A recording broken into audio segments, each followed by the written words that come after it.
सरसों का तेल हमारे लिए एक कुदरती तोहफ़ा है और हमारी सेहत के लिए भी बहुत ही अच्छी चीज़ है। और अगर हम इसको कुकिंग में इस्तेमाल करें तो कुकिंग करने से पहले इसको साफ़ करना जो बहुत ज़रूरी होता है। बहुत से तरीके हैं इसको साफ़ करने के लिए। मैं आपको आज एक बेहतरीन इसका तरीका और बड़ा ही आसान कि आपको जो है घर से ही आसानी से एक चीज़ बताऊंगी मैं, जिससे आपको तेल साफ़ करना आपके लिए आसान हो जाएगा। तो चलें जी, स्टार्ट करते हैं। बिस्मिल्लाहिर्रहमानिर्रहीम, अस्सलाम वालेकुम। तो तेल को साफ़ करने के लिए सबसे पहले मैंने कढ़ाई में तेल डाला और आटा जो है ना, जो हमने घर में आम इजी गूंदा होता है रोटी के लिए, इसका आपने छोटा सा पेड़ा लेना है और इसको हमने ऑयल के अंदर डाल देना है।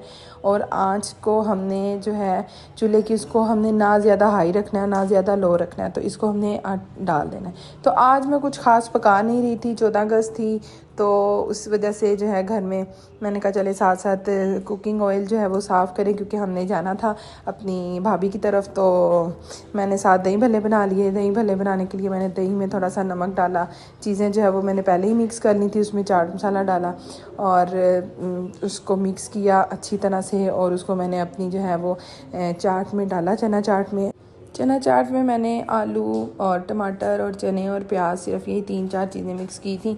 और जो मेरे पास घर पे पड़ी थी, चने जो है वो बॉयल किए हुए पहले ही पड़े थे, तो मैंने जो है उसमें वो उनको मिक्स किया। तो मैंने कहा चलें आज कुछ ठंडियाँ नहीं पक रही, तो चलें कुछ बना लें ताकि बच्चे भी खा लें और हम घर में जल्दी से खा के उनको बस इंजॉय करें और फिर जाने की भी तैयारी करनी थी।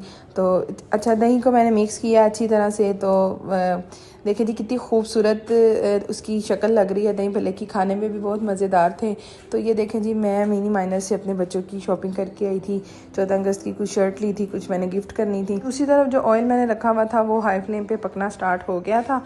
और उसके ऊपर अब जैसे ही वो पकना स्टार्ट होगा, उसके ऊपर एक फुल पहले झाग आएगी।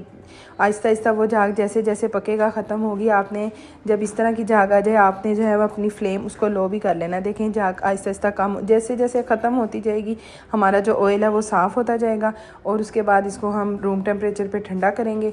तो उसको हम अब बोटल्स में उसी तरह फ़िल करके अपने पास रख लेंगे। और हमारी कुकिंग ऑयल जो है हमारा रेडी हो गया है। मुझे अपना फ़ीडबैक ज़रूर दीजिएगा। अल्लाह हाफिज़।